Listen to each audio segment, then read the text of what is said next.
Hello and welcome to Real Obscure. My name is Kevin H. Shaw, and tonight we're delving deep into the world of Euro horror, in a tale of seduction, vampirism, and the funkiest movie soundtrack ever penned. From 1971, it's the cult classic, Vampyros Lesbos.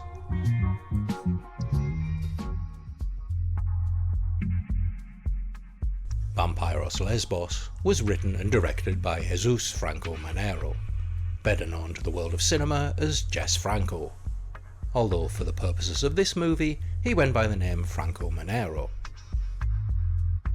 Franco was a prodigious filmmaker with over 170 movie credits to his name, often releasing multiple movies in the same year.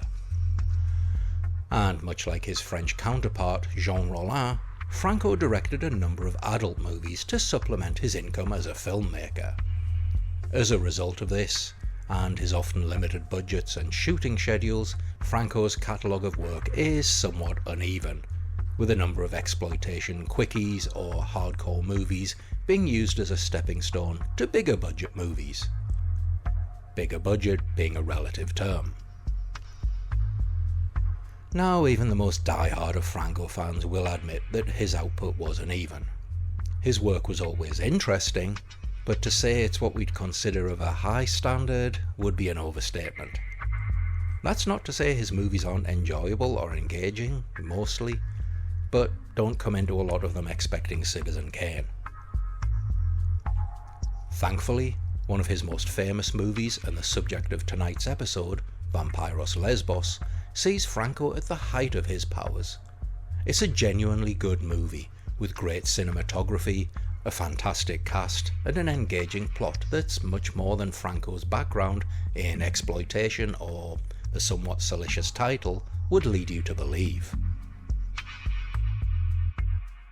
The movie stars Soledad Miranda, although for reasons we'll come back to in a moment, she uses the pseudonym Suzanne Corda for this movie.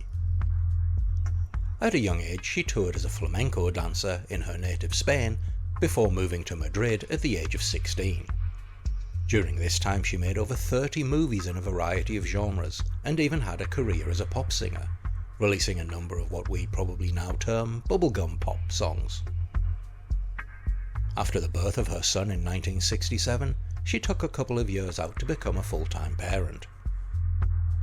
Returning to the silver screen, she landed a few roles, but was on the brink of retirement once more, feeling she'd never make it as a serious actor, when, in a one last time moment, she reunited with Jess Franco, a director she'd worked with at the beginning of her career in a small role in his 1960 movie, Queen of the Tabarin Club. She filmed a total of 6 movies with him at the beginning of 1970, including tonight's offering. Eva Stromberg plays the role of Linda Westinghouse. A Swedish actor, she appeared in a number of Swedish movies before finding international success working with Jess Franco, who, despite making multiple movies with her, stated in an interview that she wasn't very good, which was nice of him. Now we'll continue the roll call in a moment, as the rest of the cast are introduced. So, what's it all about? The movie opens with its title sequence, which features a woman, played by Soledad Miranda, lying on her back in close-up, her hands before her as if she is reaching for us. This is intercut with scenes of Istanbul, and it's set to the glorious sounds of Manfred Hubler and Siegfried Schwab's incredible score, a funkadelic, psychedelic, sexadelic medley of an electric piano, a Hammond organ, and a distorted buzzing vocal. It's utterly weird and quite brilliant. With the titles finished, we cut to a stage performance in progress. We see the aforementioned woman performing an erotic routine, in which she dances as a second woman stands naked and motionless, like a mannequin, upon a stage that's dark and bare, save for a full-length mirror. The woman, who we later learn is Countess Nadine, carries a candelabra, which I suspect is intended as a nod to Bela Lugosi's introduction in the 1931 Dracula. She proceeds to dance with her reflection in the mirror, immediately breaking the rules of vampires, and then undresses, slowly transferring her clothes to the mannequin woman. The transfer complete, she kisses her and then lowers her to the ground, the routine finishing as she nuzzles at her neck. The performance is being watched intently by Linda, played by Eva Stromberg, and her boyfriend Omar, played by sometime Franco collaborator Andrea Mochal, credited here as Victor Feldman. Linda seems obsessed with the woman on the stage, something that Omar also notices.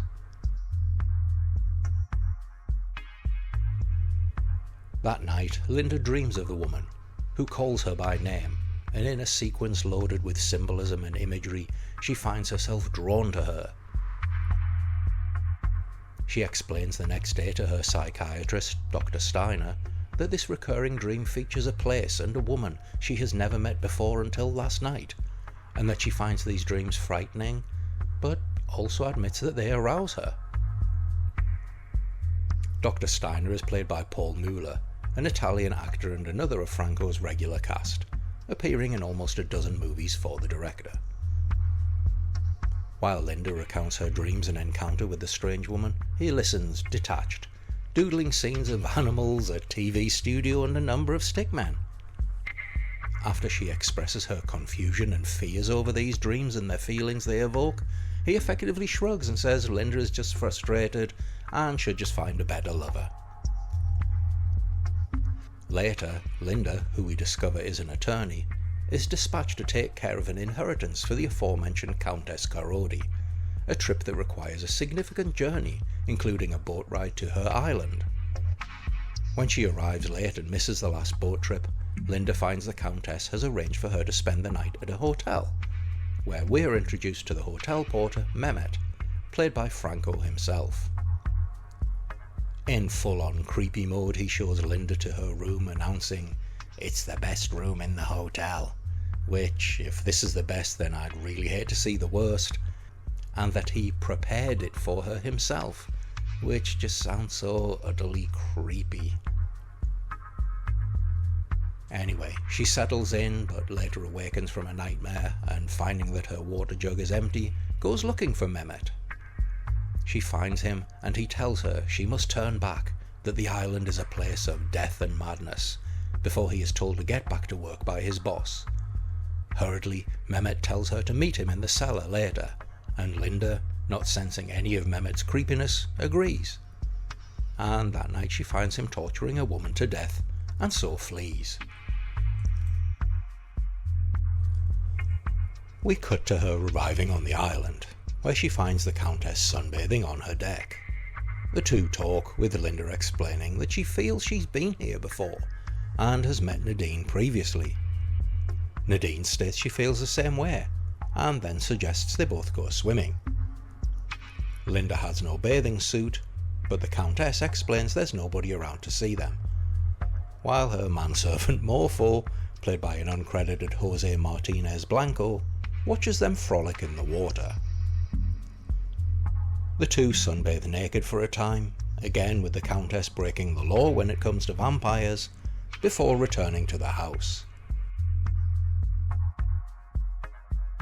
They drink some wine, and the Countess does drink wine, and discusses the inheritance from one Count Dracula, who has left everything to Nadine for being the woman who made his life worth living. She discusses his generosity and how much he passed on to her in a conversation that's clearly very, very loaded, because Count Dracula.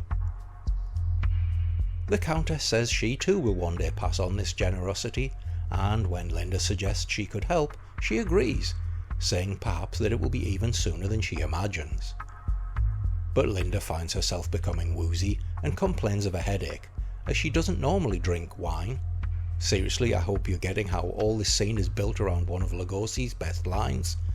And before the Countess can show her to her room, she passes out. Morpho carries her to her room and places her on the bed. Sometime later, Linda awakens to find the Countess in her room and rises. Nadine caresses and kisses her, and the two make love on the floor of her room, in a scene that in many ways parallels the performance she gives in the opening sequence. Nadine awakens the next morning, naked on the floor. She dresses and goes in search of the Countess, only to find her floating naked, eyes open, in the pool. She awakens later to find herself in a sanitarium, with no memory of her time with the Countess, but a second patient, Agra, experiences seizures in which she claims she is near and that she will be coming soon. Nadine has plans to turn Linda into one of the undead, and so begins exerting her vampiric influence over her. Can Omar save her from the Countess? And does Linda even want to be saved? And what of the mysterious Dr. Seward, whose motives seem less than pure? Well, this is where I'd normally say we're about to find out as we enter the spoiler zone. But that's not happening today. You see, Vampyros Lesbos is as much a vibe, an experience, as it is a movie, and to truly appreciate it, you have to see it for yourself. Don't worry, it's available to stream in a few places, although, as ever, if you can get a physical copy, do so, as it's a genuinely great movie. From a technical standpoint, Franco does a great job. Unlike some of his other, particularly later movies, where he just seems to turn up and film whatever's going on, here he takes time to compose shots, and some of the cinematography really is quite brilliant. It's also loaded with symbolism, with recurring motifs of trapped moths and scorpions permeating throughout.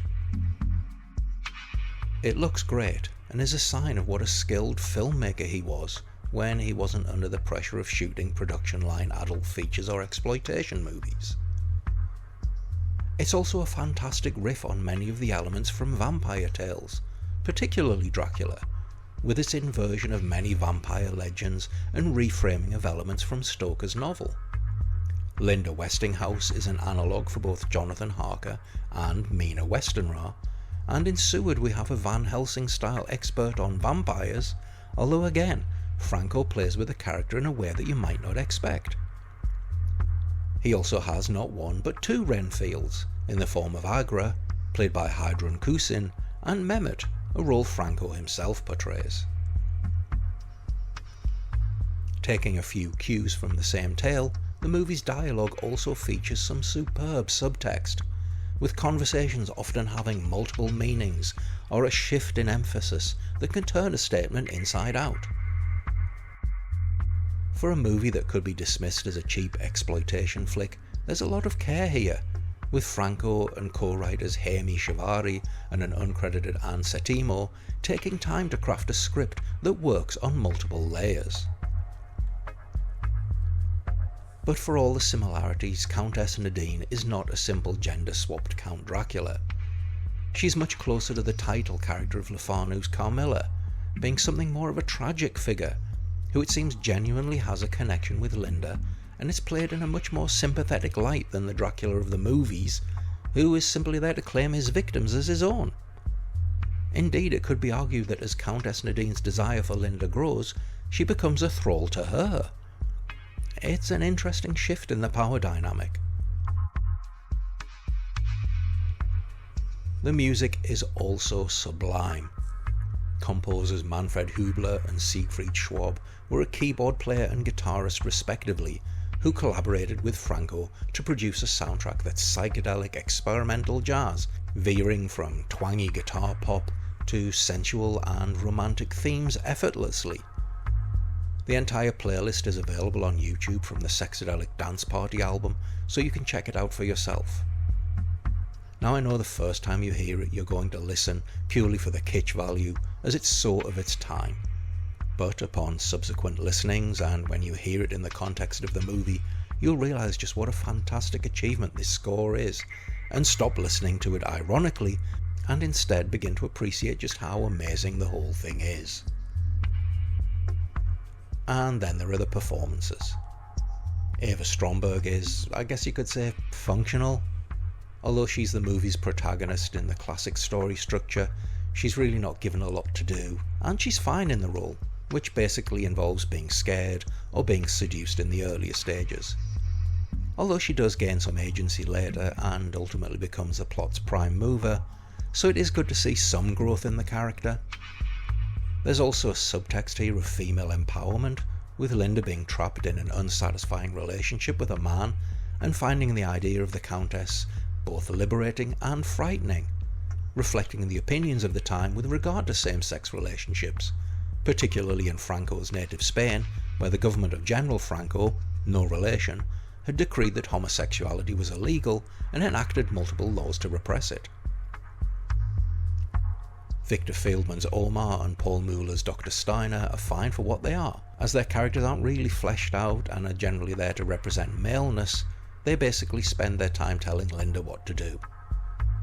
Dr. Seward, played by British actor Dennis Price, gets to do a little more, and although I won't go into spoilers, his role has some interesting facets to it, and Franco and co do play a little with our expectations of his character's motives. And then there's Soledad Miranda. As I mentioned, she used the name Suzanne Corder for this movie, presumably in an attempt to distance herself from the sugary pop singer and comedy actor she was previously known as. But the transformation didn't end there, with her shedding her blonde set hair for her long centre-parted naturally brown hair, becoming in effect a completely different person for this movie.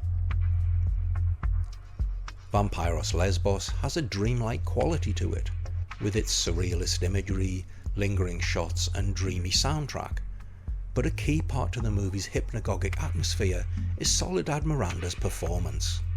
She is utterly mesmerizing, her dark eyes penetrating through the camera and into the very souls of the audience. And this isn't just because she's absolutely beautiful, it's through her performance, her volition, that the character of Countess Nadine is just so captivating.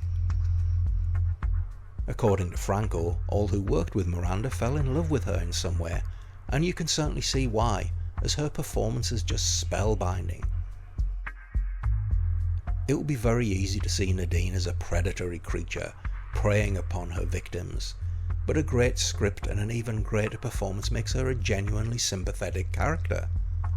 She's somebody who is lonely and simply wants to be loved. Franco went on to make 6 films in total with Soledad Miranda, in a very short period at the beginning of 1970. According to the director, she told him on multiple occasions that she enjoyed the process of working on Vampyros Lesbos, as it gave her an opportunity to grow and expand beyond the confining image she had to uphold previously. Sadly, however, we'll never know her thoughts directly on this, as she was tragically killed in a car accident in the August of 1970.